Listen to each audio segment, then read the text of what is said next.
खतरनाक सफर। अगर इस कहानी पर कोई फिल्म बनती तो वो भी सुपर फ्लॉप हो जाती। पता नहीं बाकी लोग कैसे ऐसी कहानियों पर इतनी आसानी से भरोसा कर लेते हैं। वीर ने गहरी सांस लेते हुए सोचा। रास्ते में मिलने वाले एलियंस को व्योम और गैंग के बाकी लोग ऐसे मारते हुए जा रहे थे जैसे कि उनके लिए ये कोई बड़ी बात ना हो। उन एलियंस से हासिल होने वाली एनर्जी वो लोग रिक्रूट किए हुए लोगों में बांटते जा रहे थे, तो जाहिर है वो लोग भी इससे काफी खुश थे। पूरे ग्रुप को देव आश्रम से निकले लगभग 6 से 7 दिन हो गए, पर फिर भी ग्रैंड मास्टर की गैंग का रुकने का कोई इरादा नहीं था। फाइनली 8वें दिन वो सभी देव आश्रम से बहुत दूर एक पहाड़ी रास्ते पर जाकर रुक गए। जिस जगह वो सब रुके हुए थे वहां पर इंसानों का आना जाना एकदम ना के बराबर था। लगता है हम लोग करीब करीब पहुंच ही गए हैं, पर ये लोग करना क्या चाह रहे हैं? वीर ग्रैंड मास्टर और उसके गैंग की बातें सुन नहीं पा रहा था, पर उन सब के चेहरे बता रहे थे कि यह मिशन उतना आसान नहीं है जितना सबको बताया गया है।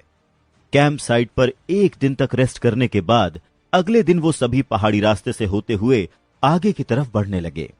कुछ किलोमीटर चलने के बाद उन्हें एक खाई नजर आई जो इतनी गहरी और अंधेरी थी कि किसी के लिए भी नीचे का हिस्सा देख पाना नामुमकिन था। मशाल जलाकर सभी एक एक करके खाई में उतरने लगे।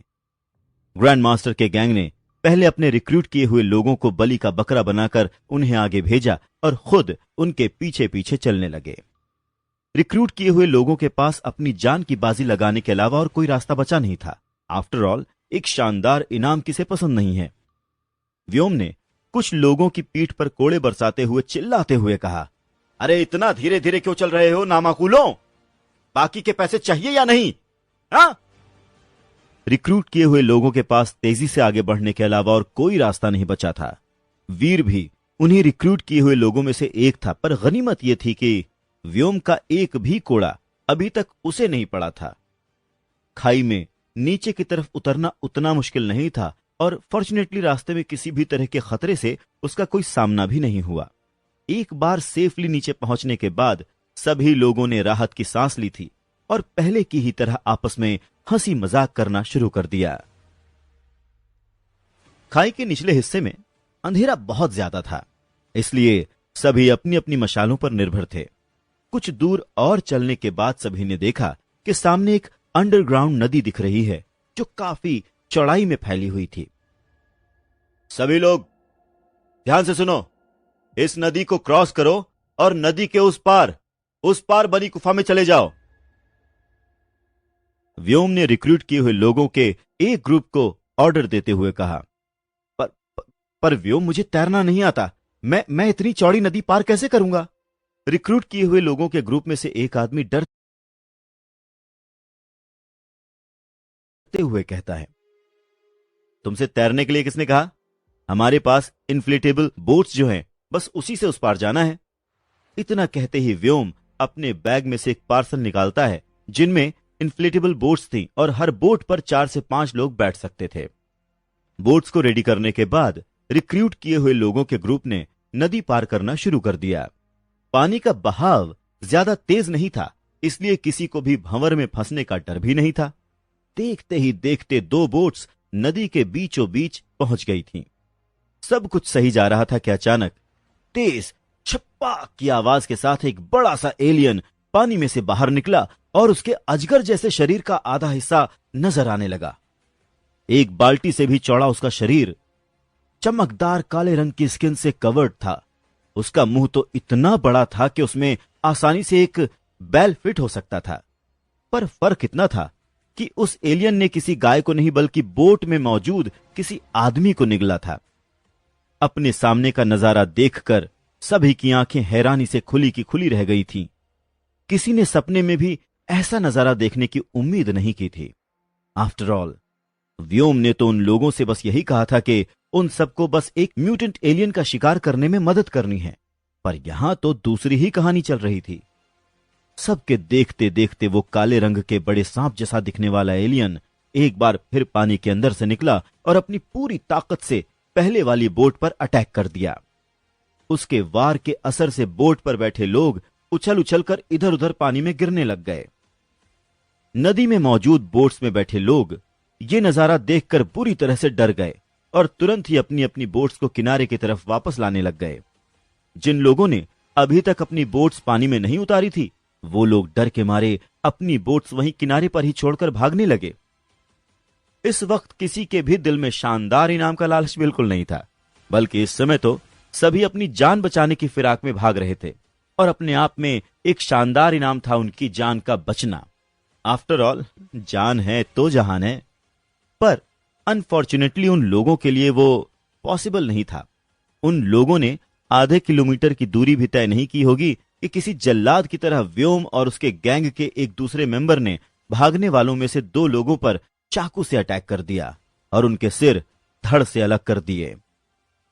वहां पर तो सिर्फ एक ही जानवर है, इसलिए जो भी नदी के उस पार जाने में कामयाब हो जाएगा वो बच जाएगा। पर यहां मैं हूं जो उस जानवर से भी ज्यादा खतरनाक है, इसलिए जो भी पैसे लेने के बावजूद यहां से भागने की कोशिश करेगा उसका मैं यही हाल करूंगा जो मैंने इन दोनों के साथ किया है। अब ये तुम लोग डिसाइड कर लो कि तुम लोगों को जिंदा रहना है या मरना है। व्योम के हाथों में खून से सना चाकू देखकर वैसे ही सबके सब घबरा गए थे और अब जिस तरह से वो सबको धमका रहा था, उसके बाद तो किसी की अपनी जगह से हिलने की हिम्मत ही नहीं हो रही थी। इसलिए अब न चाहते हुए भी सबके पास नदी की तरफ बढ़ने के अलावा और कोई रास्ता बचा ही नहीं था। वीर ने मन ही मन ग्रैंड मास्टर और उसकी गैंग को कोसते हुए सोचा, मुझे पहले से ही पता था कि ये लोग कुछ ना कुछ तो छुपा रहे हैं। शैतान की सगी औलादें हैं ये लोग बस बाकी इंसानों से उस जानवर का पेट भरना चाहते हैं ताकि डिस्ट्रैक्शन का फायदा उठाकर खुद उस गुफा तक सही सलामत पहुंच सके। जो लोग बोट से उछलकर पानी में गिरे थे वो तेजी से तैरते हुए दूसरी तरफ जाने की कोशिश कर रहे थे, पर किनारे तक पहुंचना तो दूर, वो लोग तैरते हुए थोड़ी ही दूर तक जा पाए थे कि अचानक कोई एक चीज एक एक करके उन्हें पानी के अंदर खींचे ले जा रही थी। अंधेरा इतना ज्यादा था कि किसी को कुछ भी नजर नहीं आ रहा था, लेकिन पानी में फैले खून की गंध से उन सभी लोगों की किस्मत का अंदाजा अच्छे से लगाया जा सकता था।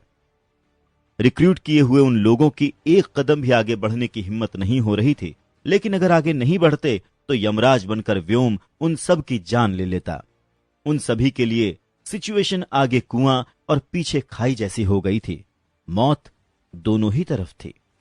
फर्क सिर्फ इतना था कि नदी को पार करने का रिस्क लेकर 1% जिंदा बचने की उम्मीद थी, पर पार करने के बजाय भागने का रिस्क लेकर बचने की उम्मीद %0.5 भी नहीं थी। सभी को अपनी जगह पर बुत बना खड़ा देखकर व्योम ने एक बार फिर से सबको अपने चाकू का डर दिखाया और रिक्रूट किए हुए सभी लोगों ने अपनी जान हथेली पर रखकर बोट पर बैठना शुरू कर दिया। कोई भी पानी में ज्यादा देर तक रहना नहीं चाहता था, इसलिए सब जानते थे कि जल्द से जल्द दूसरे किनारे पर पहुंचने के लिए उन्हें और ज्यादा तेजी और एफर्ट के साथ बोट चलाना होगा। वीर ने तुरंत ही अपने आसपास के हिस्से को मशालों से रोशन कर दिया। जिस तरह से समय समय पर वो जानवर पानी से निकल रहा था, कोई भरोसा नहीं था कि अगली बार कब और कहां से निकले, इसलिए वो हर खतरे के लिए तैयार रहना चाहता था। जस्ट इन केस अगर वो जानवर उन लोगों की बोट के पास से निकलता है तो अपनी जान बचाने के लिए वीर को तुरंत ही अपने सुनहरे कवच को बुलाना होगा। इसीलिए वीर के लिए पानी में हो रही हर हलचल पर नजर रखना जरूरी था, और वो तभी हो सकता था जब उसके आसपास के हिस्से इतने रोशन हों कि उसे पानी में हो रही हर हलचल दिखाई पड़े।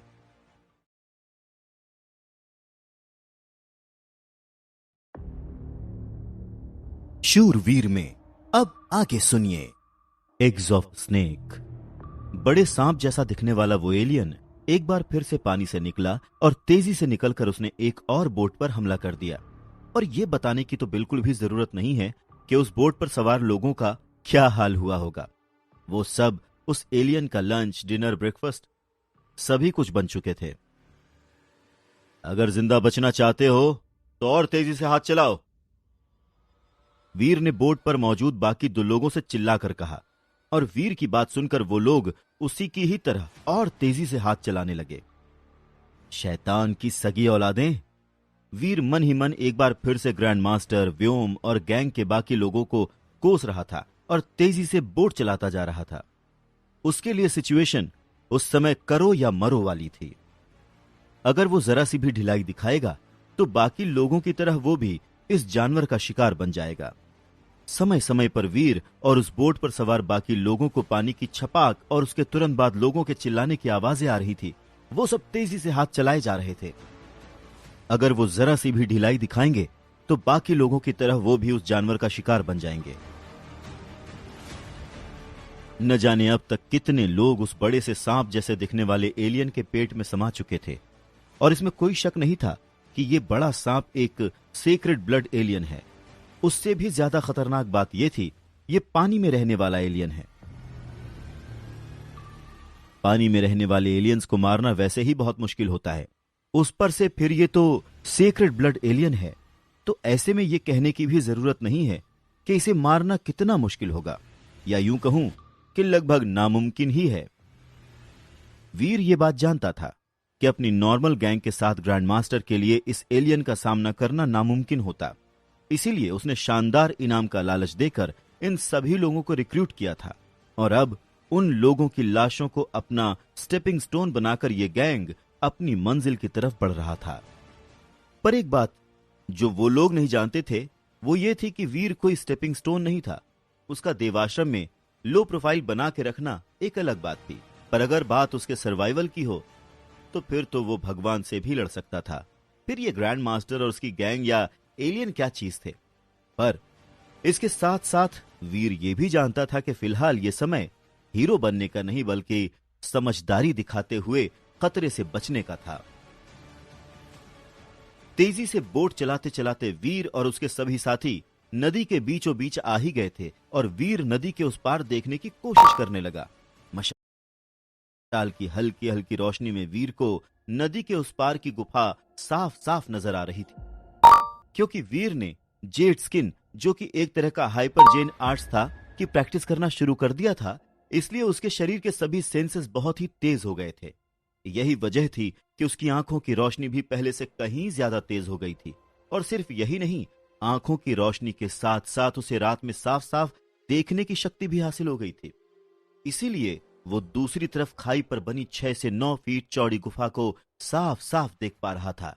भले ही वहां पर जाने का कोई खास रास्ता नहीं था, पर वीर समझ गया था कि वो गुफा ही ग्रैंड मास्टर और उसके गैंग की मंजिल थी।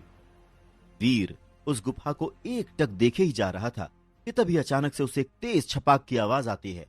वीर को तो छोटा मोटा हार्ट अटैक आ गया था जब उसकी नजर अपने से करीब 6 फीट की दूरी पर मौजूद एक बड़े से सांप पर पड़ी। अपना बड़ा सा मुंह खोलकर अपने जहरीले दांत दिखाते हुए वो तेजी से वीर की बोट की तरफ झपटा। अरे यार, ये फिर आ गया! इतने लोगों को खाकर इसका पेट नहीं भरा, पता नहीं पेट है कि ब्लैक होल, उस पर से इतना इतना बड़ा। कसम से आखिरी बार इतने बड़े सांप एनाकोंडा मूवी में देखे थे, या फिर उस नागिन सीरियल में जो मां देखती है। कभी नहीं सोचा था कि असल जिंदगी में भी इनसे पाला पड़ेगा। मुझे कुछ करना पड़ेगा।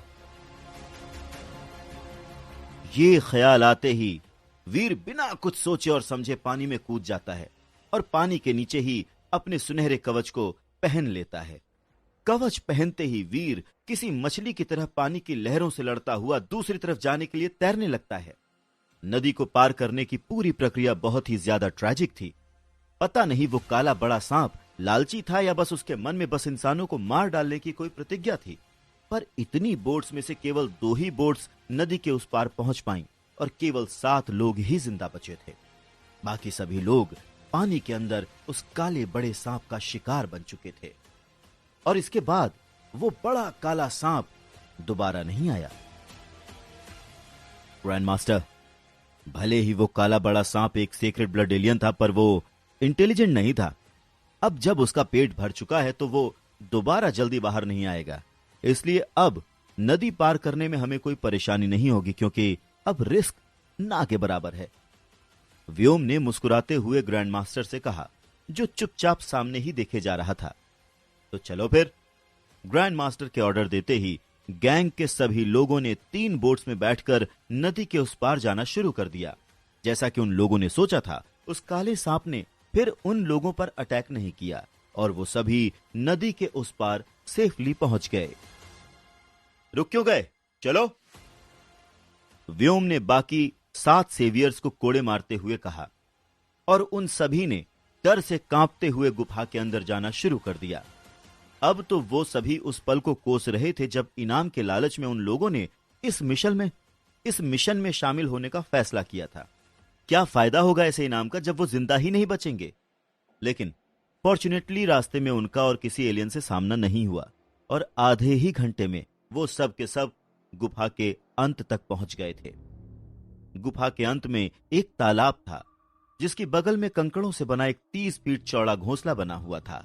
उस घोंसले के बीचों बीच ऑस्ट्रिच के अंडों के साइज के 2 काले रंग के अंडे रखे हुए थे, जिन्हें देखकर ग्रैंड मास्टर की आंखों में चमक आ गई थी। क्या बात है कमाल हो गया। एक तो सेक्रेड ब्लड एलियन के अंडे, और वो भी एक नहीं 2। अब मेरे सेक्रेड जीन पॉइंट्स 80 के ऊपर पहुंच जाएंगे। उन अंडों को देखकर ग्रैंड मास्टर की खुशी का ठिकाना नहीं था, पर इतनी खुशी में भी ग्रैंड मास्टर ने अपना होश नहीं खोया था।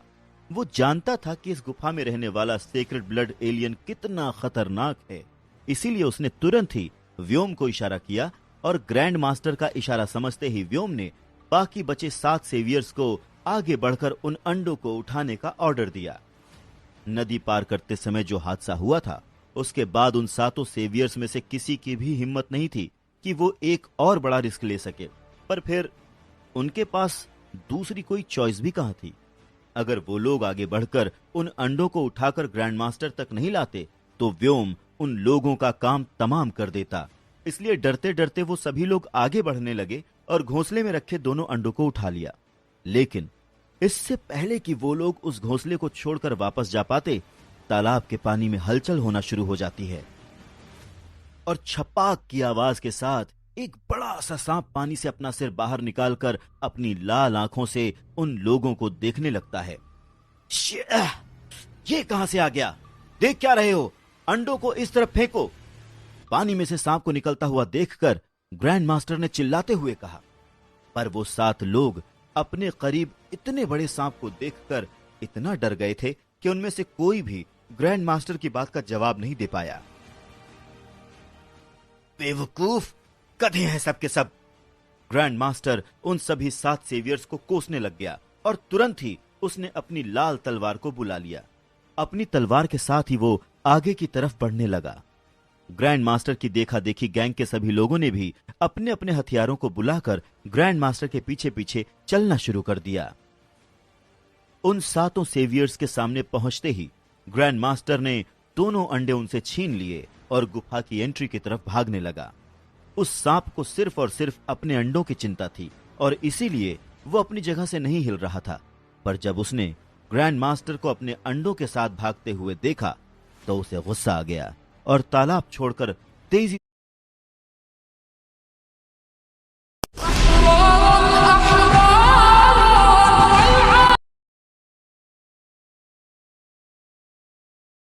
ग्रैंड मास्टर ने चिल्लाते हुए कहा और बिना रुके एक सांस में भागता रहा।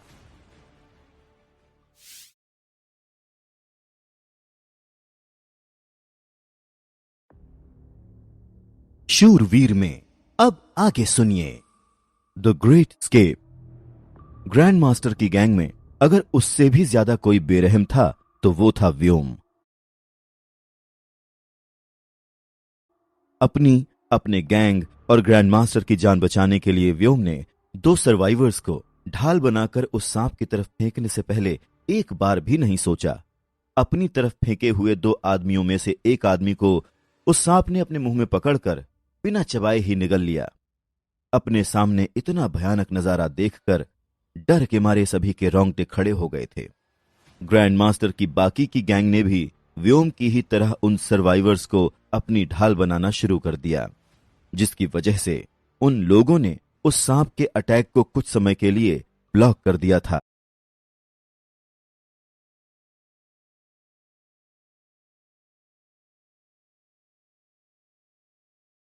और पूरी गैंग वहां से आसानी से भाग निकली। ग्रैंड मास्टर अपने हाथों में दोनों अंडों को पकड़े हुए तेजी से भागता हुआ कुछ ही समय में गुफा के एंट्री पॉइंट पर आ पहुंचा। अपने पीछे मुड़कर देखने पर उसे वो बड़ा सांप कहीं भी नजर नहीं आ रहा था। ये देखकर ग्रैंड मास्टर ने राहत की सांस ली। अपने हाथों में सांप के दोनों अंडों को सही सलामत देखकर उसकी खुशी का ठिकाना नहीं था। पर अभी वो अपनी जीत की खुशी मना ही रहा था कि तभी उसकी नजरों के सामने एक गोल्डन पंच आया, जिसने सीधा उसके मुंह पर अटैक कर दिया। ग्रैंड मास्टर के लिए यह अटैक बहुत ही अनएक्सपेक्टेड था, क्योंकि उसने कभी यह सोचा भी नहीं था कि गुफा के एंट्री पॉइंट पर कोई यूं छुप कर उस पर अटैक करने के लिए तैयार बैठा होगा। और इसी वजह से अपने मुंह पर पड़े अचानक इस पंच की वजह से ग्रैंड मास्टर घबरा गया और अपने दोनों हाथों से अपने चेहरे को पकड़कर पीछे की तरफ गिर गया। उस गोल्डन पंच में इतनी ज्यादा पावर थी कि ग्रैंड मास्टर की नाक टूट गई और उसमें से खून निकलने लगा। अचानक हुए इस अटैक की वजह से दोनों अंडे उसके हाथों से छूटकर जमीन पर गिरने ही वाले थे कि तभी एक गोल्डन इंसान सामने आया और उसने दोनों अंडे एक एक हाथ में पकड़े और तेजी से नदी की तरफ भागने लगा।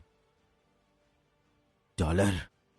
जमीन पर अपना मुंह पकड़कर पड़े हुए ग्रैंड मास्टर ने तुरंत ही उस गोल्डन इंसान को पहचान लिया। आफ्टर ऑल ये पहली बार नहीं था जब उस डॉलर नाम के गोल्डन इंसान ने उसका कोई सामान चुराया था।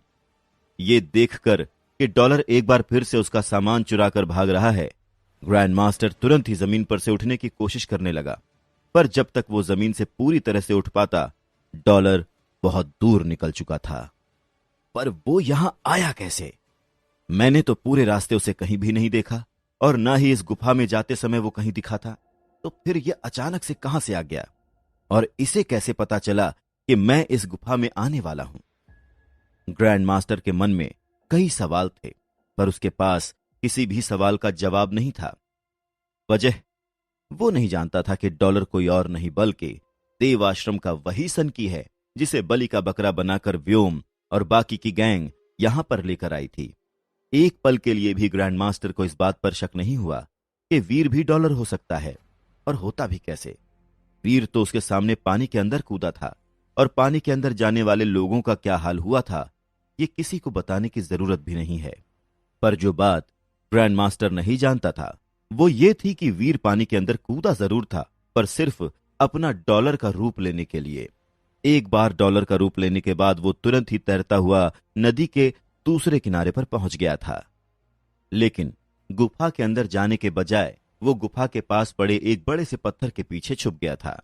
वो जानता था कि ग्रैंड मास्टर और उसकी गैंग जल्द ही यहां से गुफा के अंदर जाएंगे, इसलिए वो वहीं पत्थर के पीछे छुपकर उन लोगों का इंतजार करने लगा।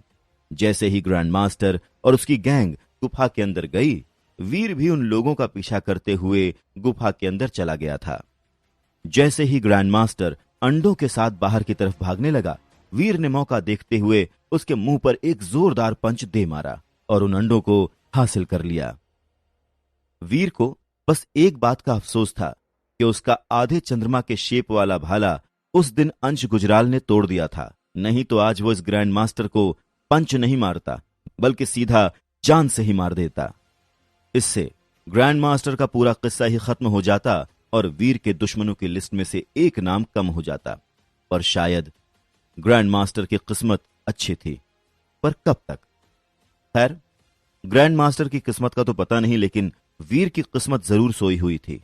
वो इसलिए क्योंकि जैसे ही वीर नदी पर पहुंचा, उसे नदी में तेज लहरें उठती दिखाई दी और अगले ही पल एक काले रंग का बड़ा सांप नदी के अंदर से बाहर आ गया। ओ, ये क्या? अभी यहां एक दूसरा भी है। बचने के लिए वीर जैसे ही पीछे मुड़ा, उसे एक और बड़ा सा सांप ग्रैंड मास्टर की गैंग का पीछा करता हुआ नजर आया। अब क्या करूं? मैं तो दोनों तरफ से फंस गया। अपने आगे और पीछे दोनों तरफ से खतरे को आता देखकर वीर सोच में पड़ गया। डॉलर, अब तो तू गया बच्चू। डॉलर की बढ़ती हिम्मत के साथ ग्रैंड मास्टर की नफरत भी उसके लिए बढ़ती जा रही थी। यही वजह थी कि डॉलर को यूं इस तरह से खतरे में घिरा हुआ देखकर ग्रैंड मास्टर को बहुत खुशी हो रही थी। ग्रैंड मास्टर की बात सुनकर वीर को तुरंत ही एक आइडिया आया और उसने अपने सामने खड़े हुए उस काले सांप की तरफ देखा जो इस समय वीर को बेहद गुस्से में देख रहा था। कैच! हम दोनों एक एक अंडा रखते हैं, लेकिन चलो उससे पहले साथ में मिलकर इन दोनों सांपों को साथ में खत्म करते हैं। वीर ने धीरे से अपने बाएं हाथ का अंडा उस सांप की नजरों से छुपा लिया और अपने दाहिने हाथ का अंडा ग्रैंड मास्टर की तरफ फेंक दिया। और किसने कहा कि मैं तुम्हारी बात मान जाऊंगा? मैं इन दोनों अंडों को भी हासिल करूंगा और तुझे जान से भी मारूंगा। यह सोचकर कि डॉलर इस समय डरा हुआ है, ग्रैंड मास्टर ने अकड़ते हुए उससे कहा और तुरंत ही डॉलर उर्फ वीर का फेंका हुआ अंडा पकड़ लिया। पर जैसे ही वो अंडा ग्रैंड मास्टर को लगा, वो टूट गया और ग्रैंड मास्टर का पूरा शरीर अंडे की जर्दी से भर गया। अपने घमंड में ग्रैंड मास्टर इतना चूर था कि उसे दिखा भी नहीं कि वीर उसके साथ क्या चाल चल रहा है। उसे तो यही लगा कि वीर डर के मारे उसके साथ ही सौदा कर रहा है। और जब तक उसे डॉलर उर्फ वीर की चाल समझ में आई, तब तक बहुत देर हो चुकी थी और ग्रैंड मास्टर अंडे की जर्दी में सना वहां हैरान खड़ा हुआ था। शायद इसी को कहते हैं, जैसी करनी वैसी भरनी। सबको मौत के मुंह में डालने वाला ग्रैंड मास्टर और उसका गैंग अब खुद मौत के मुंह में खड़ा था। बड़ा सांप वीर को अकेला छोड़ता हुआ गुस्से में चिल्लाता हुआ तेजी से ग्रैंड मास्टर की तरफ बढ़ने लगा, जो इस समय अंडे से सना हुआ खड़ा था। मौके का फायदा उठाते हुए वीर बचे हुए अंडे के साथ तुरंत ही मुड़ा और इन्फ्लेटेबल बोट पर बैठकर बिना पीछे देखे तेजी से नदी के दूसरे किनारे की तरफ जाने लगा। उसके पास अभी भी एक अंडा बचा हुआ था और अगर दोनों सांप उसके पीछे लग जाते तो फिर तो उसका बचना नामुमकिन हो जाता। डॉलर तेरी! वीर ने पीछे से ग्रैंड मास्टर को गाली देते हुए ऊंची आवाज में सुना और उसके तुरंत बाद उसे कई इंसानों के चीखने चिल्लाने और सांपों के फुफकारने की आवाजें सुनाई देने लगीं। पर वीर बिना रुके अपनी बोट चला रहा था और कुछ ही देर में दूसरी तरफ पहुंच गया। नदी के दूसरी तरफ पहुंचते ही वीर तुरंत ही किनारे पर कूद गया और खाई में से होता हुआ पहाड़ पर पहुंच गया। पहाड़ पर पहुंचने के बाद भी वीर ने एक सेकंड का रेस्ट नहीं लिया और तेजी से देव आश्रम की तरफ भागने लगा। कुछ देर तक भागने के बाद वीर को थकान महसूस होने लगी थी और पल पल उसकी आंखों के सामने अंधेरा छाने लगा। पर फिर भी वो रुककर रेस्ट करने का रिस्क नहीं लेना चाहता था। जस्ट इन केस अगर ग्रैंड मास्टर और उसके गैंग के लोग बच गए तो वो लोग जरूर डॉलर यानी कि वीर के पीछे लग जाएंगे और वीर जानता था कि अगर ऐसा हुआ तो वो कभी भी उन लोगों की सवारियों से बचकर नहीं भाग पाएगा।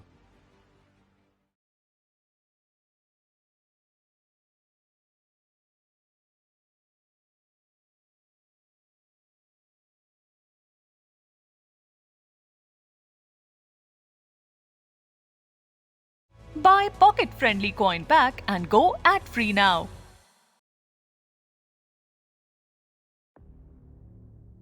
शूरवीर में अब आगे सुनिए। देव आश्रम में वापसी। लगातार भागते रहने के बाद वीर को थकान महसूस होने लगी थी और पल पल उसकी आंखों के सामने अंधेरा छाने लगा। पर फिर भी वो रुककर आराम करने और सांस ठीक करने का रिस्क नहीं लेना चाहता था। जस्ट इन केस अगर ग्रैंड मास्टर और उसके गैंग के लोग बच गए तो वो लोग जरूर डॉलर यानी के वीर के पीछे आएंगे और वीर जानता था कि अगर ऐसा हुआ तो वो कभी भी उन लोगों की तेज तर्रार सवारियों से बचकर भाग नहीं पाएगा। इसीलिए सीधा देवाश्रम जाने के बजाय वीर रहेजा ने यह फैसला किया कि वो जंगल की तरफ जाकर दूसरे रास्ते से होते हुए अपने कमरे तक जाएगा। इस तरह से उसका ग्रैंड मास्टर और उसके गैंग के हाथों पकड़े जाने का रिस्क थोड़ा कम हो जाएगा। ग्रैंड मास्टर और उसके गैंग के लोग काफी समय से देवाश्रम में थे और इसी वजह से ये सभी इसी इलाके से बहुत परिचित थे, ताकतवर भी थे और सभी के पास ढेरों डेविल सोल भी थी। भले ही वो लोग उन दोनों बड़े सांपों का मुकाबला न कर सकते हों, पर एक बात तो पक्की थी कि उन लोगों में से कुछ तो जरूर ही बच सकते थे। इसलिए सावधानी से काम लेने में ही समझदारी थी। बेकार में हीरो बनकर रिस्क लेने से कोई फायदा नहीं था। उस रात जंगली एलियंस और ठंडी हवा से बचने के लिए वीर ने जंगल के एक कोने में अपना ठिकाना बना लिया और कुछ सूखी लकड़ियां इकट्ठी करने लगा। कुछ देर बाद उसने लकड़ियों में आग लगा दी और अपने साथ लाए सांप के उस अंडे को मिट्टी की एक लेयर लगाकर कवर कर दिया और उसको आग में डाल दिया और उसे भूनना शुरू कर दिया। अंडे को भूनते समय वीर मन ही मन बुदबुदा रहा था।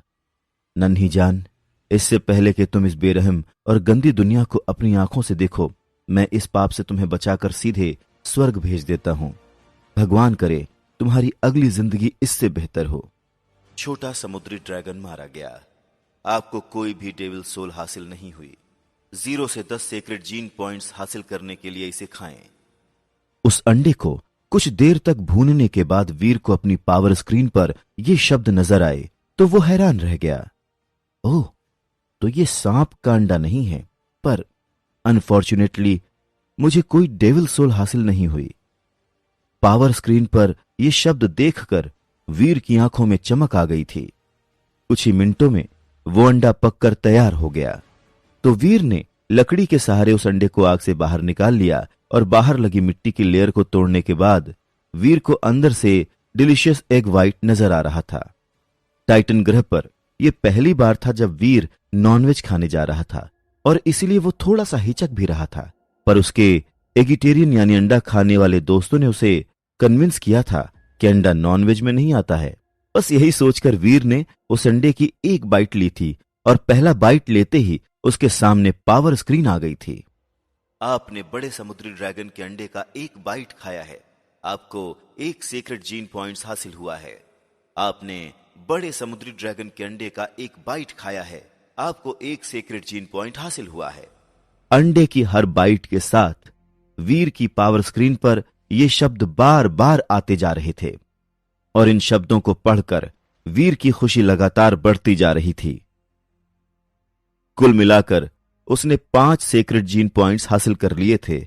उसके पहले के 8 सीक्रेट जीन पॉइंट्स जोड़ लेने के बाद अब उसके पास कुल मिलाकर 13 सीक्रेट जीन पॉइंट्स हो गए थे।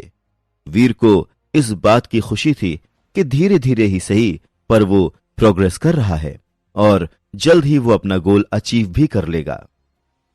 देव आश्रम वापस पहुंचने में वीर को करीब 8 से 9 दिन लग गए थे। जब वो देव आश्रम वापस पहुंचा तब उसे पता चला कि ग्रैंड मास्टर और उसकी गैंग 2 दिन पहले ही देव आश्रम पहुंच चुकी है। वीर को यह देखकर बहुत हैरानी थी कि इतने खतरनाक हमले से भी वो लोग जिंदा बचकर आ गए, पर फिर उसे पता चला कि ग्रैंड मास्टर की इतनी बड़ी गैंग में से केवल 8 ही लोग जिंदा लौटे थे और जो लौटे थे वो भी बहुत बुरी तरह से जख्मी थे। यहां तक कि ग्रैंड मास्टर के लिए काम करने वाले कुछ किराए के गुंडे भी मारे गए थे। ग्रैंड मास्टर और उसकी गैंग अपनी इस हार से इतना ज्यादा एम्बैरस थे कि उनमें से किसी ने भी इस बात का जिक्र भी नहीं किया कि उन्होंने क्या किया था या उनके साथ क्या हुआ था। इसीलिए अवनी, शेरगिल और भीम भी नहीं जान पाए कि ग्रैंड मास्टर की गैंग के उस मिशन का क्या अंजाम हुआ। फिर वीर को कैसे पता चला? दरअसल व्योम द्वारा रिक्रूट किए गए कई लोग पानी में गिरने के बाद पता नहीं कैसे पर वापस आ गए थे और उन्हीं से अवनी, शेरगिल और भीम को पता चला कि एग्जैक्टली क्या हुआ था। और एक बार जब उन दोनों को पता चल गया तो धीरे धीरे ये बात पूरे देवाश्रम में फैल गई और इसी तरह से वीर के कानों में भी ये बात पहुंच गई। हालांकि उन लोगों को ये नहीं पता कि पानी में गिरने के बाद क्या हुआ, इसलिए सबको यही लगा कि ग्रैंड मास्टर और उसकी गैंग पर उन दोनों समुद्री ड्रैगन्स ने ही हमला किया होगा, तभी वो लोग इस तरह से जख्मी हुए हैं। उन सभी का गेस काफी हद तक सही भी था, क्योंकि कहीं न कहीं उस गैंग की जो हालत हुई थी उसकी वजह वीर का वो फेंका हुआ अंडा ही था। आफ्टर ऑल, अगर वीर ऐसा नहीं करता तो वो लोग पागल थे क्या जो समुद्री ड्रैगन से जाकर भिड़ जाते। ग्रैंड मास्टर को अपने मजाक बनने का इतना ज्यादा डर था कि उसने किसी को बताया भी नहीं कि उन रिक्रूट किए गए लोगों के पानी में गिर जाने के बाद असल में क्या हुआ था।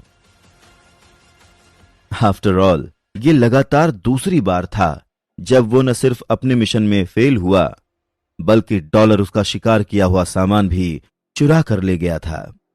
अगर ये बात देवाश्रम में फैल जाती तो पूरे देवाश्रम में उसकी बची खुची इज्जत की भी धज्जियां उड़ जाती। पता नहीं मेरी किस्मत ही खराब है या इन लोगों की किस्मत अच्छी कि इतने खतरनाक हमले के बावजूद ग्रैंड मास्टर और व्योम बच गए। पर चलो, एक बात तो अच्छी हुई कि इन लोगों को मुझ पर जरा सा भी शक नहीं हुआ, वरना गड़बड़ हो जाती। आसपास के लोगों की सारी बातें सुनकर वीर को पूरी कहानी पता चल गई थी और उसने सब बातें जानकर राहत की सांस ली थी। उसे डर था कि अगर वो अकेला देव आश्रम लौटा तो ग्रैंड मास्टर को उस पर शक हो जाएगा। पर अब जब उसके साथ साथ और भी लोग लौटे हैं तो फिर उसे डरने की क्या जरूरत थी। पर फिर भी सेफ साइड के लिए देव आश्रम आते समय उसने एक प्राइमरी तांबे के दांत वाला गैंडा पकड़ लिया था, ताकि अगर ग्रैंड मास्टर उससे किसी भी तरह की पूछताछ करे तो वो उससे कह सके कि नदी में गिरने के बाद किस्मत से वो बच गया था और शिकार के लिए निकल गया था। पर शुक्र है कि ऐसी नौबत नहीं आई। वैसे भी वीर कुछ ज्यादा ही सोच रहा था, क्योंकि ग्रैंड मास्टर के पास इतना समय ही नहीं था कि वो वीर से किसी भी तरह की पूछताछ करे या उससे कोई भी कनेक्शन बनाए, क्योंकि इस समय उसकी प्रायोरिटी कुछ और ही थी। और फॉर अ चेंज वो प्रायोरिटी अवनी शेरगिल को इंप्रेस करना तो बिल्कुल नहीं था। इस बार ग्रैंड मास्टर ने ठान लिया था कि वो हर हालत में डॉलर को ढूंढ कर रहेगा। इसीलिए इस बार डॉलर को ढूंढने के लिए उसने सीक्रेटली एक नई टीम उसके पीछे लगाई थी। अब वो डॉलर का हर बार उसके रास्ते में आना और बर्दाश्त नहीं कर सकता था। उसने ठान लिया था कि चाहे जो हो जाए, इस बार वो डॉलर का किस्सा हमेशा हमेशा के लिए खत्म कर देगा। पर अब वो ऐसा कब करेगा या कर भी पाएगा या नहीं, ये कह पाना खुद ग्रैंड मास्टर के लिए भी मुश्किल होगा। वो अभी भी इस बात से अनजान है कि जिस डॉलर को वो पूरे टाइटन ग्रह पर ढूंढ रहा है वो वहीं देव आश्रम में है, और कोई और नहीं बल्कि वो इंसान है जिसका ग्रैंड मास्टर ने जीना हराम कर रखा है। और जिस दिन ग्रैंड मास्टर को इस बात का पता चलेगा, उस दिन उसके पैरों के नीचे से जमीन खिसकना तो तय था। और जब ऐसा होगा तब ग्रैंड मास्टर का चेहरा देखना दिलचस्प होगा।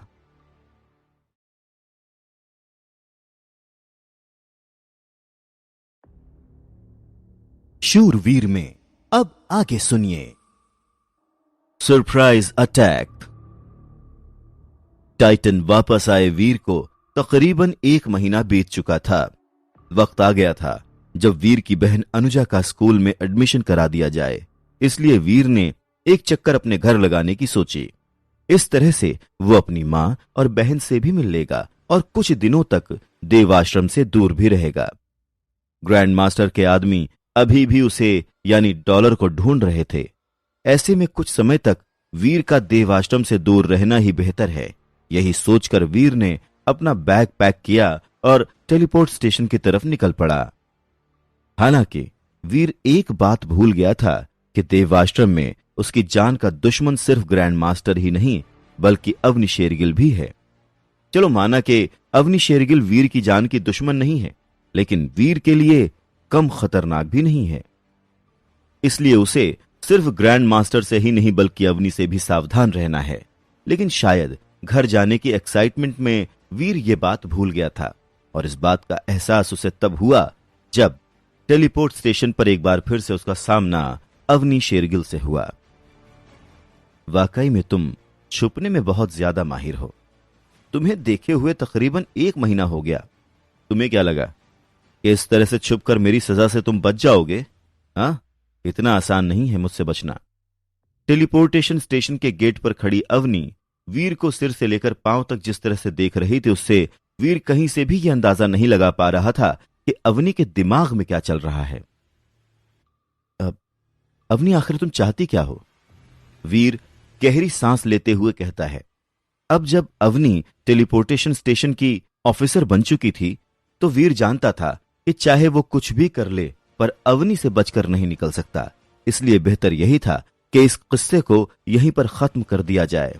अरे, तुम तो सचमुच डर गए। चिंता मत करो, तुम्हें जान से नहीं मारूंगी।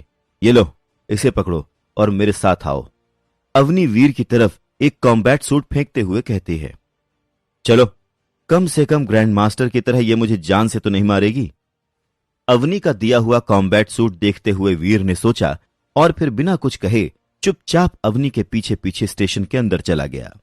वीर को टेलीपोर्टेशन ट्रेन में ले जाने के बजाय अवनी उसे कॉम्बैट रूम में ले जाती है। कुछ ही मिनटों में वीर कपड़े चेंज करके कॉम्बैट रूम में आ जाता है, जहां अवनी पहले से ही लाल रंग का कॉम्बैट सूट पहने उसका इंतजार कर रही थी। कॉम्बैट सूट सिर्फ कपड़े का एक टुकड़ा नहीं था बल्कि वो एक कवच की तरह ही काम करता है। उसमें इनबिल्ट सेंसर्स होते हैं जो लड़ाई के दौरान सारा डेटा रिकॉर्ड करते हैं, जिसमें हार्ट रेट, सांसें, पंच स्पीड और अटैक का असर सभी कुछ शामिल होता है।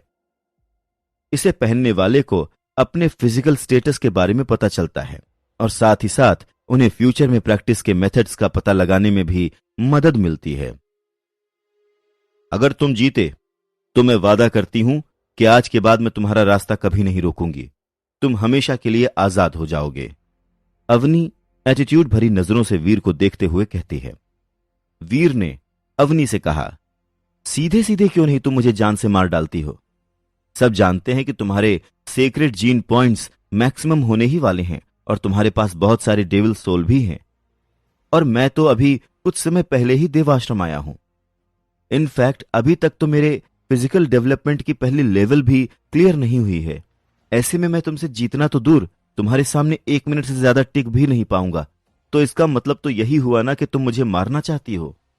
वीर चाहता तो आसानी से डॉलर का रूप लेकर अवनी से यह लड़ाई जीत सकता था, पर ऐसा करने से उसको उसकी डॉलर होने की सच्चाई के बारे में पता चल जाता और यह रिस्क वीर नहीं लेना चाहता था। पर एक सच यह भी था कि वीर इस लड़ाई के लिए कॉन्फिडेंट भी नहीं था।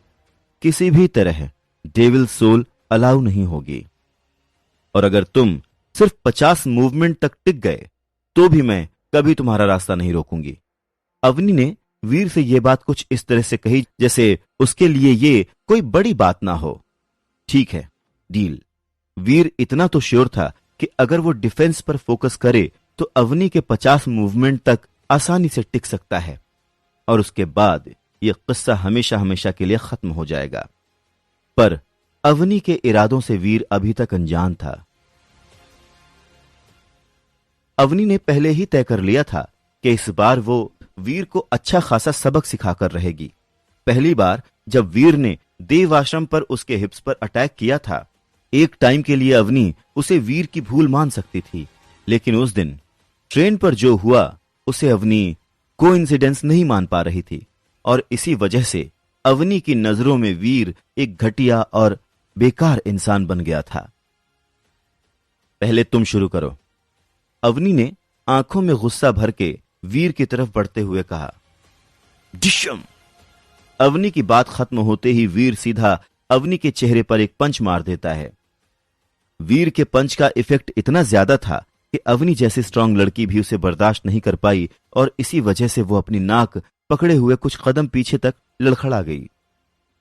सब कुछ इतना जल्दी हुआ कि अवनी को कुछ समझ ही नहीं आया।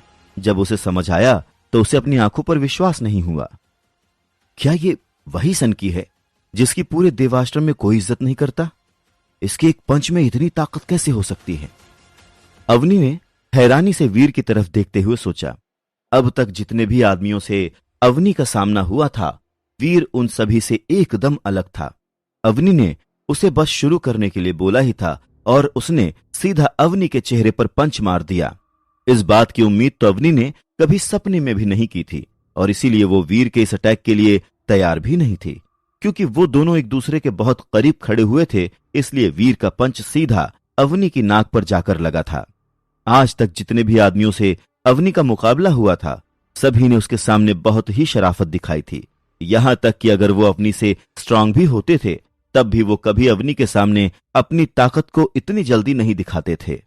पर वीर उन सब से एकदम अलग था।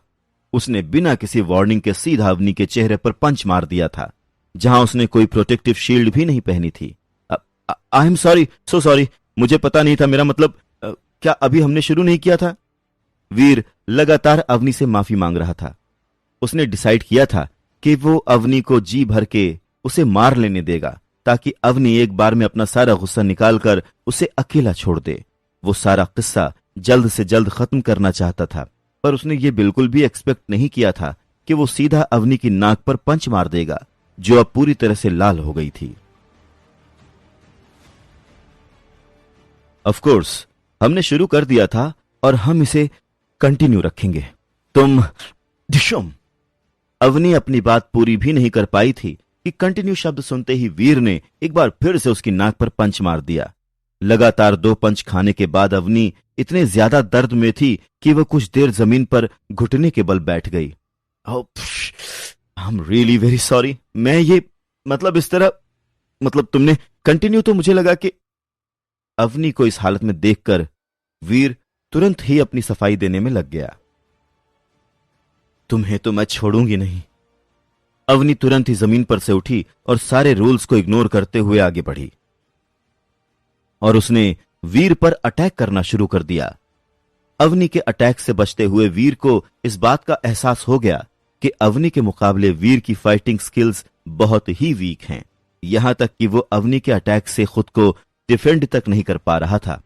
अवनी ने उसे केवल 12 ही पंचेस मारे होंगे और वीर उसमें ही ढेर हो गया। 50 तो क्या, ये तो उसके आसपास भी नहीं था। लगता है हमारी किस्मत में बार बार मिलना लिखा हुआ है। चलो फिर अगली बार फिर मिलते हैं। इतना कहकर अवनी वहां से चली गई और सर से लेकर पांव तक हर तरफ से जख्मी वीर उसे जाते हुए देखता रहा।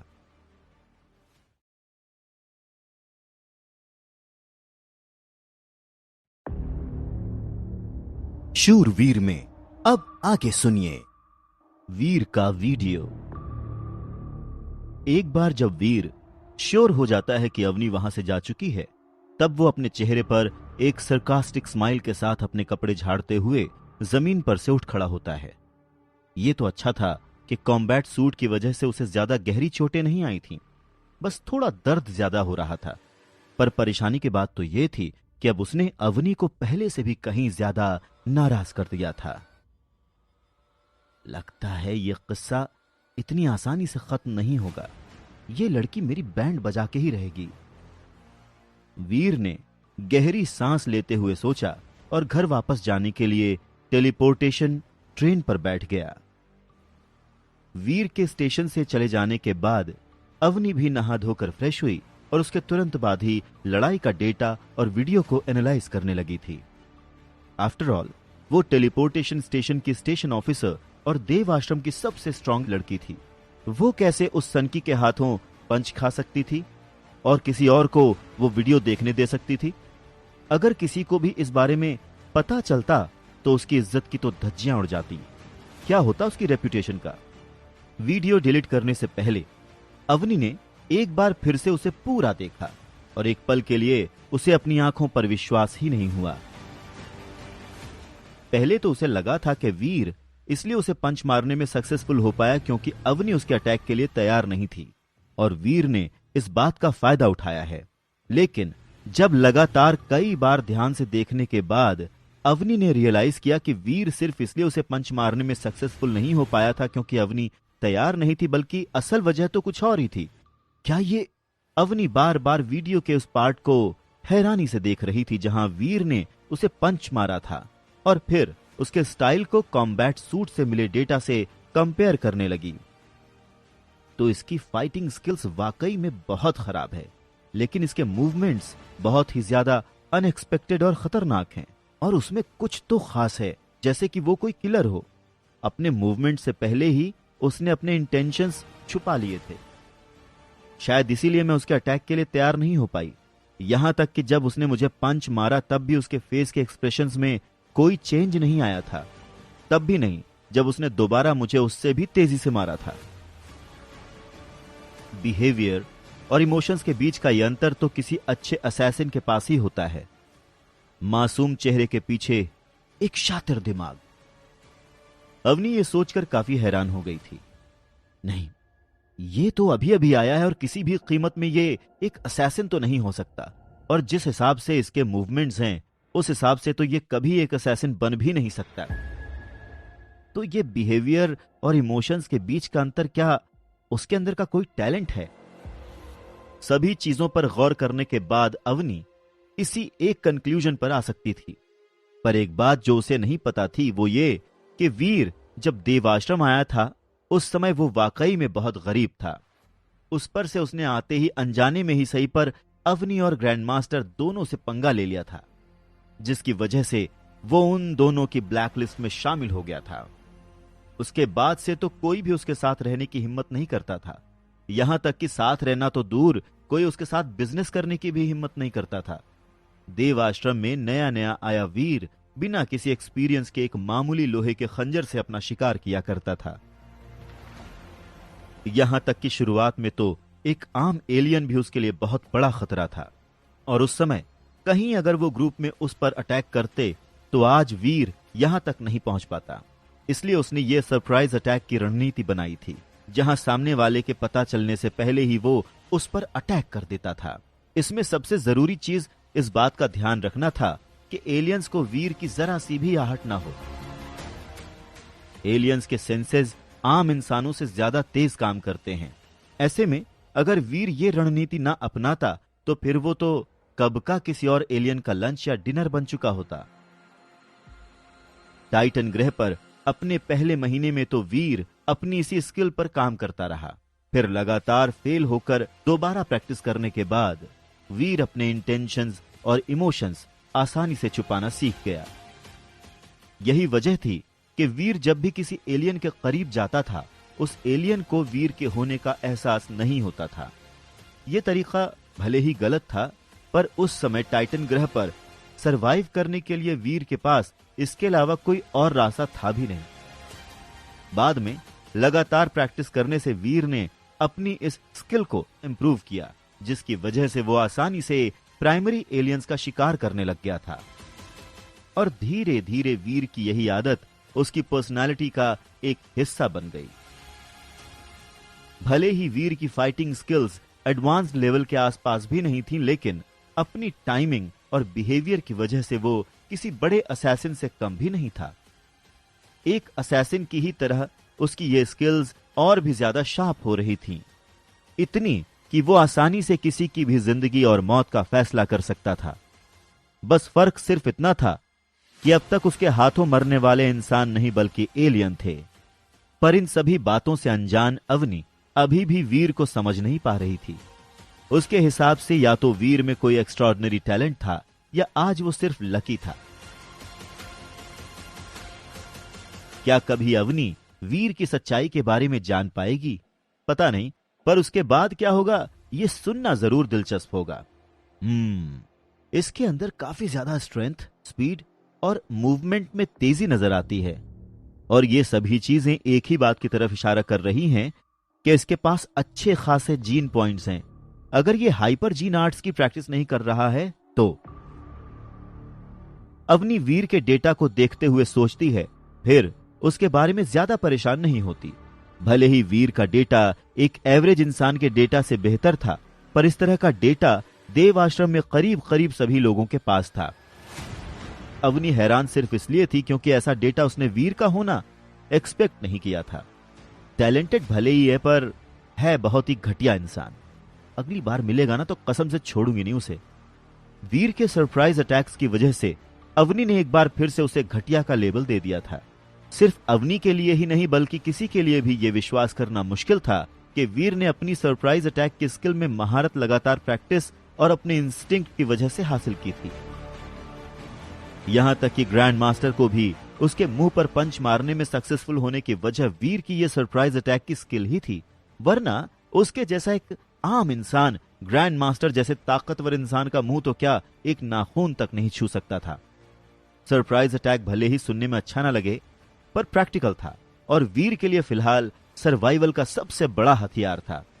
घर पहुंचकर अपनी मां और बहन के साथ डिनर करने के बाद वीर अपने कमरे में आराम करने चला जाता है। दूसरे दिन सुबह अनुजा का एडमिशन एक अच्छे प्राइवेट स्कूल में कराकर वीर उसे वहीं पर छोड़ देता है और खुद द्रोण मार्शल आर्ट्स इंस्टीट्यूट की तरफ चला जाता है। अब जब कुछ और दिन यहां रहने ही वाला हूं तो क्यों ना कुछ अच्छा ही सीख लूं। बस यही सोचकर वीर द्रोण मार्शल आर्ट्स इंस्टीट्यूट पहुंच जाता है। यह वही मार्शल आर्ट्स इंस्टीट्यूट था जहां टाइटन पर जाने से पहले वीर ने 1 महीना ट्रेनिंग ली थी।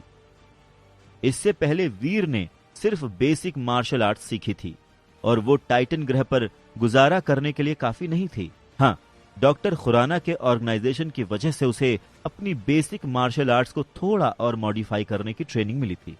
पर अगर उसे टाइटन ग्रह पर अपना एक स्टेटस हासिल करना है तो उसके लिए उसे और भी ज्यादा नॉलेज और स्किल्स की जरूरत होगी, तभी वो ज्यादा से ज्यादा जीन पॉइंट्स हासिल कर पाएगा।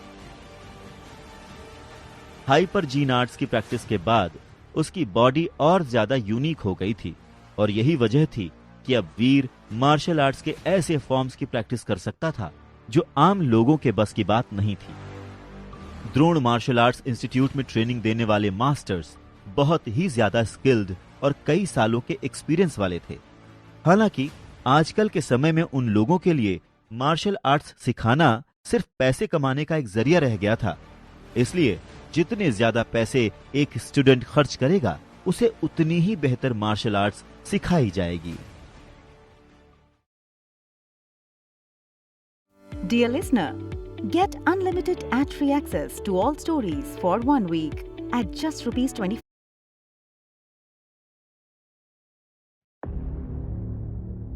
शूरवीर में अब आगे सुनिए न्यू स्किल।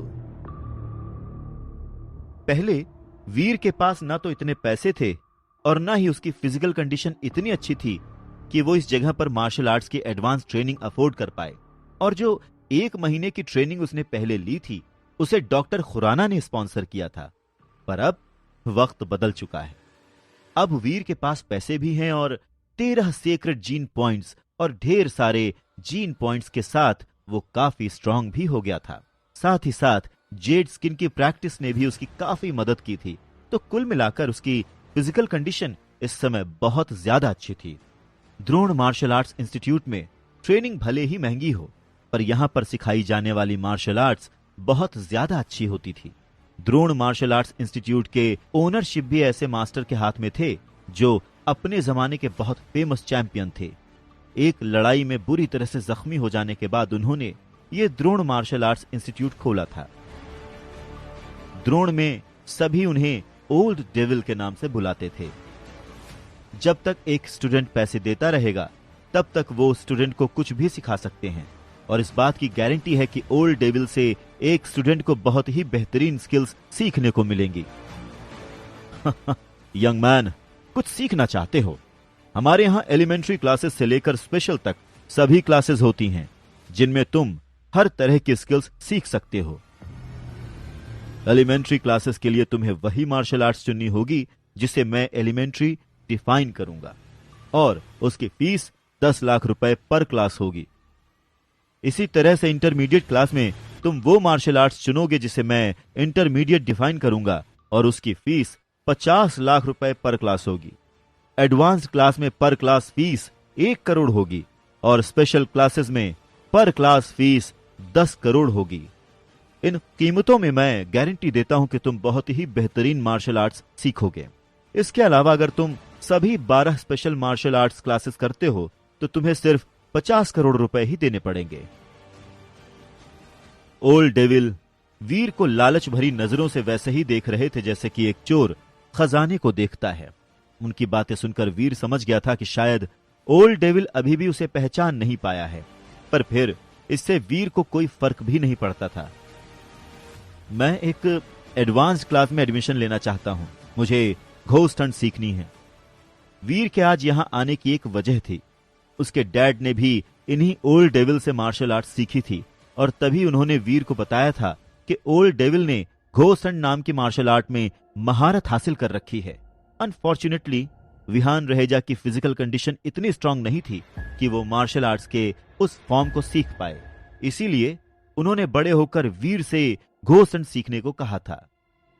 इसके अलावा विहान रहेजा ने वीर को यह भी बताया था कि इस तरह की मार्शल आर्ट्स लड़कियों पर बहुत ज्यादा इफेक्टिव होती है।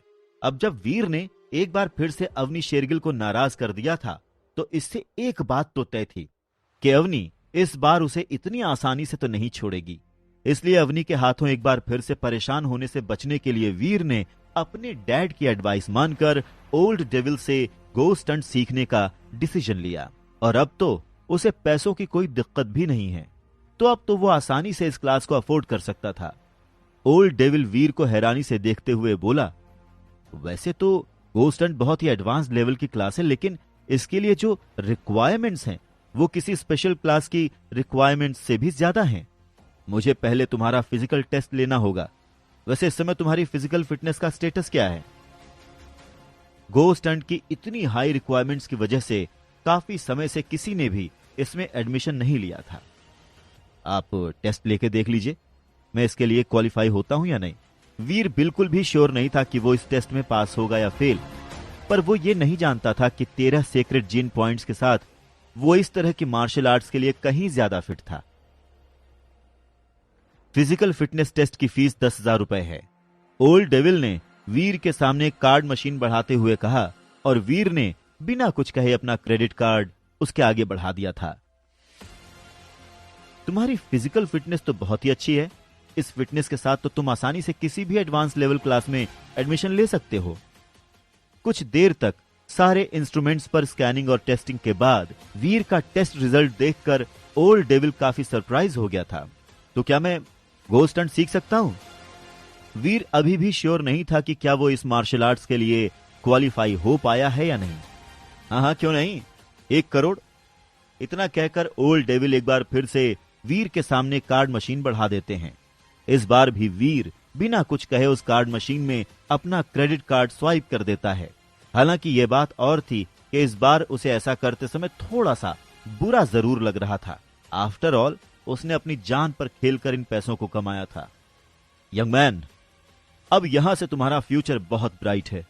आओ मेरे साथ, पहले तुम्हें गोस्ट हंट को याद करना होगा। इसके बाद ओल्ड डेविल वीर को एक स्क्रीनिंग रूम में ले गया और होलोग्राम ऑन करके उसने वीर को उस रूम में अकेला छोड़ दिया। होलोग्राम में वीर को ओल्ड डेविल खुद गोस्ट हंट की प्रैक्टिस करता नजर आ रहा था। वाओ, तो लड़कियों पर खास तौर से इफेक्टिव है, आपका ये मतलब था डैड। कुछ देर तक होलोग्राम में देखने के बाद वीर की आंखें हैरानी से खुली की खुली रह जाती हैं और वो मुस्कुराते हुए मन ही मन सोचता है। गोस्ट हंट मार्शल आर्ट्स का वो फॉर्म है जहां पर स्किन टू स्किन टच के साथ परफॉर्म होती है। सभी मूवमेंट्स एक ही चीज की तरफ फोकस्ड होते हैं और वो है अपने दुश्मन के साथ चिपके रहना। गोस्ट हंट के सभी मूवमेंट्स की वजह से बॉडी किसी सांप की तरह सामने वाले के हाथ पांव से लिपट जाती है। इसी वजह से दुश्मन के पास अटैक करने का कोई रास्ता नहीं बचता है। और अगर वो दुश्मन एक लड़की हुई तो उस केस में गोस्ट हंट की प्रैक्टिस का मतलब आप समझ ही सकते हैं। अगर वो लड़की अवनी शेरगिल की तरह ताकतवर लड़की ना होकर कोई नॉर्मल लड़की हुई तो कुछ ही मूवमेंट्स में वो ऑकवर्ड फील करेगी और लड़ाई हार जाएगी। शायद इसी वजह से विहान रहेजा ने वीर से कहा था कि गोस्ट हंट लड़कियों पर बहुत ज्यादा इफेक्टिव होता है। अगर गोस्ट हंट का इस्तेमाल करके मैंने अवनी से लड़ाई की तो फिर तो वो मुझे और भी ज्यादा बुरा समझेगी। ये कहां फंस गया मैं। अचानक से ही वीर को अपने गोस्ट हंट सीखने के डिसीजन पर रिग्रेट होने लगा, पर अब तो कुछ हो भी नहीं सकता था। वीर इस क्लास की फी ऑलरेडी दे चुका था जो कि नॉन रिफंडेबल थी। चलो, अब जब सिर ओखली में दे ही दिया है तो मूसल भी तो खाना ही पड़ेगा। पहले इसे सीख लेता हूं, फिर देखता हूं। वीर ने गहरी सांस लेते हुए सोचा और ध्यान से गोस्ट हंट देखते हुए उसके हर एक मूवमेंट को याद करना शुरू कर दिया। हालांकि जब वीर ध्यान से होलोग्राम में उस मार्शल आर्ट को देख रहा था तो उसे रियलाइज होता है कि गोस्ट हंट उतना भी खराब नहीं है जितना वो पहले सोच रहा था। इसमें बहुत सी एडवांस्ड स्किल, खास करके रेसलिंग और क्लोज कॉम्बैट शामिल थी। बहुत से मूवमेंट्स प्रैक्टिकल थे और मुसीबत के समय जान बचा सकते थे। वाकई में इसमें फिटनेस के लिए बहुत हाई रिक्वायरमेंट्स थी, खास करके फ्लेक्सिबिलिटी की। यहां तक कि जिन लोगों ने म्यूटेंट पॉइंट्स की मैक्सिमम लेवल को भी पार कर लिया था वो भी इस तरह की मार्शल आर्ट सीखने के लिए रिजेक्ट हो सकते हैं। फिर वीर इसके लिए पास कैसे हो गया? उसकी वजह यह थी कि वीर के पास उसके सीक्रेट जीन पॉइंट्स थे। उसके अलावा उसकी जेड स्किन ट्रेनिंग ने भी उसकी बॉडी की फ्लेक्सिबिलिटी को काफी ज्यादा बढ़ा दिया था। यही वजह थी कि वीर इस तरह की मार्शल आर्ट सीखने के लिए सिलेक्ट हो गया था। ओल्ड डेविल के पढ़ाने का तरीका बहुत ही ज्यादा स्ट्रेट फॉरवर्ड था। पहले उनके प्री रिकॉर्डेड होलोग्राम से सभी मूवमेंट सीखने होते हैं और फिर सीखने वाले से जहां गलती हो उसे वो करेक्ट करते हैं और उसे ये याद दिलाते हैं कि कहां पर उसे और ज्यादा सावधान रहने की जरूरत है। उनके बताने का तरीका इतना डिटेल्ड होता है कि उसके बाद किसी को भी समझने में कोई परेशानी नहीं होती। भले ही ओल्ड डेविल की फीस बहुत ज्यादा है पर उनके सिखाने का तरीका भी बहुत ही ज्यादा अच्छा है, इसलिए किसी को भी इतनी ज्यादा फीस देकर सीखना बुरा नहीं लगेगा। वीर को लगा अवनी से उसकी जिंदगी को खतरा अब थोड़ा काबू में आ जाएगा। Get coins now to continue listening this story.